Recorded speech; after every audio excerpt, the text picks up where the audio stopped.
thank you for watching the It Is Time to Stand Up. And I am excited to have fellow Houstonian singer-songwriter Justin Gambino with me today. Justin, Yeah. we're going to start in the past. We're going to go Okay. backwards before we move forwards, because I was very intrigued by your story. So you were homeschooled? I was Okay, homeschooled. so I homeschooled my boys, Okay. and but you were a rowdy little homeschooler. You got yourself in a little bit of trouble, didn't you? I got myself in a lot of trouble. I mean, growing up with five siblings, we were always getting into trouble, Yeah. and always either hurting each other or we were always getting into some kind of mischief. But it was actually whenever um, I got my first job is whenever I started getting introduced to a different crowd than what I was raised around. Because I was raised in church, I was raised homeschooled, and Hmm. so it was really something that I was not used to being in a work environment, a worldly work environment, Right. and then getting introduced to a different crowd that started introducing me to partying and drinking and all the things that a homeschooler has never experienced before, and I went downhill from there. Yeah. So what happened?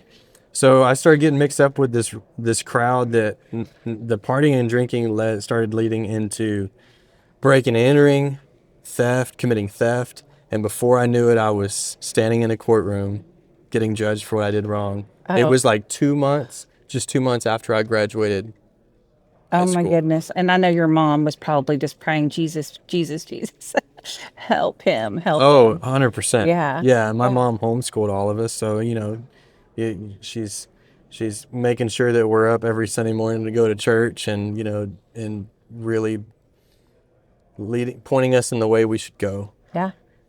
and so I remember um, the cops coming to my house because like I'm like sleeping in that morning because I've been up all night Hmm. breaking and entering and committing theft, and it's not funny, but I look back now and I just see how much the Lord was orchestrating it all, Yeah. Yeah. even I always pray, Lord, like let my kids get caught. right. Whatever they do, let them I get was caught. not I was not a good I was not a good I was not I was not a good bad person, I guess you could say, because I did not cover my tracks well. I was a horrible person to like cover my tracks because the next morning the cops were at my house and they're like, "Yeah, we have you on your camera, Hmm. and we knew it was you." Yeah. And I can see my mom glaring at me on the side, like, just, I mean, if looks could kill, Yes. That is not a they look were you want coming to in. They see, were coming right? in hot. Yeah. Yeah. So what happened?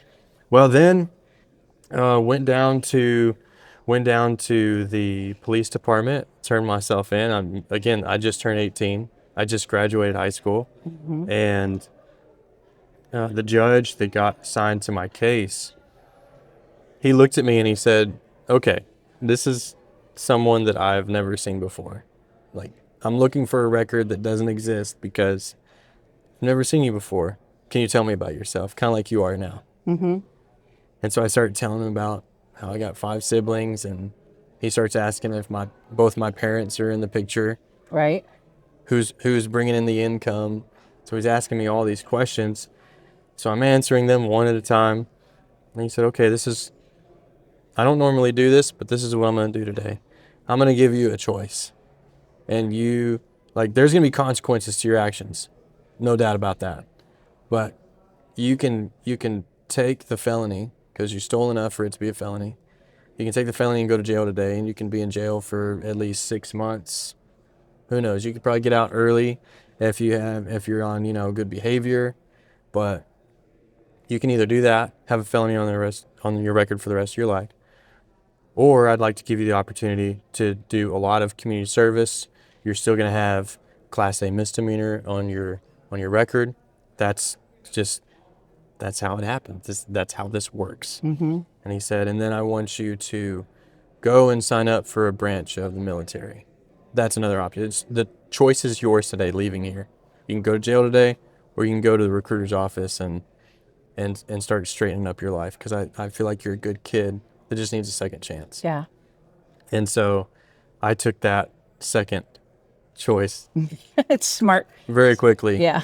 And so I signed up for 8 years Okay. in the Navy. Okay. Thank you for your service. You're welcome. You're Yes, welcome. we appreciate that. I signed up for 8 years, and that was 2005 is whenever I went out for boot camp. Yeah. And that I thought, at the age of 15, that's whenever I got my first job, started getting mixed up with the wrong crowd. But that was also when I got my first guitar. Yeah. So Oh, I think looking back, I think it's pretty amazing how the Lord there was like this pull in either direction right. spiritually, Right. in the spiritual realm.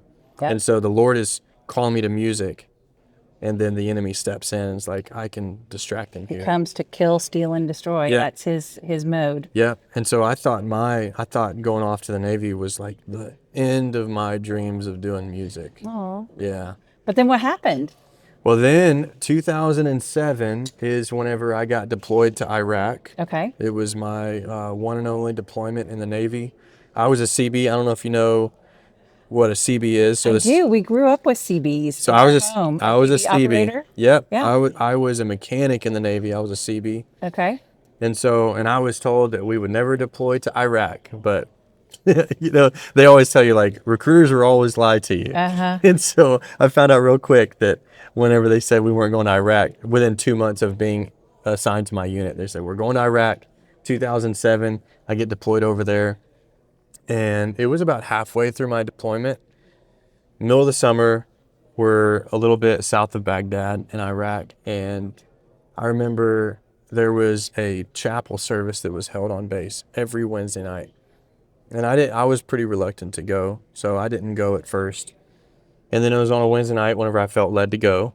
And all my buddies wanted to go there was like a USO tour that came onto the base, and so they did a concert for the troops. And I wanted to go with all my friends, but I kind of didn't want to go. I felt led to go to the chapel that night. Yeah. And I'm really glad that I did, because the chaplain, there's maybe like 12 of us at this service. And the chaplain asks all 12 of us, does anyone here know how to play the guitar? Anybody here have experience leading worship? And I did not want to raise my hand at first, but next thing I know, I'm calling my dad, asking my dad to send me my only guitar that they got me just, let's see, I turned 21 in Iraq, so 6 years after I got my first guitar. And, I sometimes wonder, like, just what the emotions and the feelings were of my father whenever he hears the voice of his prodigal son calling home. So beautiful. And saying, Dad, can you send me my guitar? There's this opportunity for me to lead worship. And then my dad knew that the Lord was pursuing my heart, and there was a work going on. That's so amazing. And I can just imagine exactly how your dad felt when he got that call. So you started playing music, and did you have time while you were there to like work on songwriting, or when did the songwriting come in? Or did you just play worship while you were there? I just did worship while I was there. Share kind of the progression of it. Yeah, I just did worship while I was there, just songs that I knew by heart. I didn't really start writing until I came home and started dealing with all the depression and the anger and the PTSD. But the progression of it was, I started leading worship, had my guitar. I'd probably do a couple cover songs that my buddies knew when we were just hanging out on bass. And a lot of them were looking at me and saying, what are you doing here? Like, you don't belong here. This is not where you're supposed to be. Yeah. You're supposed to be doing music. And so for maybe like the last 3 years of my enlistment, they were just encouraging me to like finish your enlistment, get out, pursue music, because that's what you're supposed to do. And so, but it wasn't until got back from Iraq and I thought, I had like a fresh start coming back, leading worship overseas. But that's whenever all the trauma came in. And I started finding myself drifting further from God, because then I was trying to numb all that with alcohol. Right. And so you have alcohol, you have suicidal thoughts, you have all this stuff going on. And I'm thinking I can come home and just do a complete restart. And there was a friend of mine and a mentor that saw a kid in need, and I was just 22 years old at this time, and he hosted a Friday night Bible study every night, and he said he basically had the same invitation that chaplain had for me in Iraq. He said, "Get your guitar, come help me lead worship." And that at that Bible study, that's whenever I started really diving deep into worshiping the Lord, and it was just like me and him, no one else around. So And I good. started writing music then. And I was reading a book at the time, talking about like find the thing that brings you and others around you closer to God. Yeah. And that's what your calling is. And I just remember reading that book, and someone coming up to me at the Bible study Friday night after Friday night and said, "Whenever you lead worship, I feel the closest to the Lord." Yeah. I said, "I feel the same way." And I just knew then that I was supposed to do music. Yeah. Yeah. So tell me about this new album. What do you have a favorite song on it? Oh, I just got man. to listen to it and I was kind of binging it. I do have to I do have to say, y'all, it is good. Thank It is you. it's my kind of jam. Thank you. It's just got a really good vibe to it and very worshipful. Yeah. I don't yeah, it's good.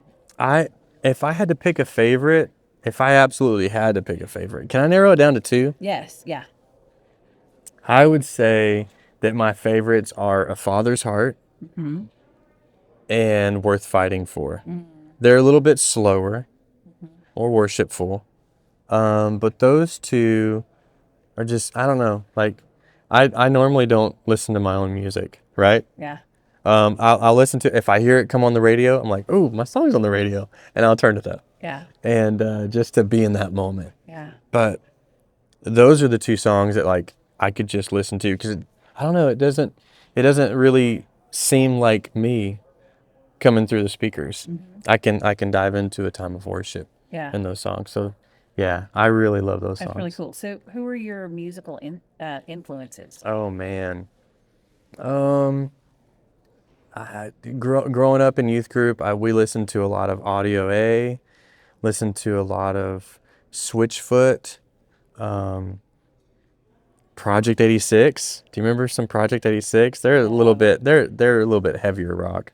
And then in the worship world, I listened to a lot of Jeremy Camp I love Jeremy. growing up. So good. I listened to a lot of the Newsboys and DC Talk, and so that was, I remember Jeremy Camp was the first CD that I ever got at the local music store. And Did you ever go in Houston? They would have KSBJ would have those brown bags. the brown bag Lunches. special. Yeah, Yeah, and the they would have Chick-fil-A. artists come in. Yep. I saw Jeremy Camp at a brown bag. And Really? yeah, it was like a small parking lot, and he was outside. And I might have been there for that one. Jeremy Camp. I might have been there for that one. I can't remember. I mean, it's been a while since I've been to one of those concerts, just yeah, because they I'm always on the road myself now. Had him in years. I mean, that was back in the day. I would take my kids when we homeschooled. So, Okay, yeah. that's so awesome. Yeah. Well, what's next for you? I'm working on new music now. Yay. Working on new music, and then working on a new album. Excellent. Isn't that crazy? When can we, do we have any ideas? Like, is this a 2025 project or? No, I'm definitely going to be releasing a couple singles this year. Okay, good. Leading up to the new album. So I think the album in its entirety is going to be 2025. Okay. But have a few songs in the oven right now Yeah. that we're baking up, and so we're Good. really excited about them. Good. Well, thank you so much for being You're here welcome. today. You're Y'all, welcome. do yourselves a favor and go follow Justin online, go get his music, and then you can thank me later because it's good. So thank you so much. Thank you so much.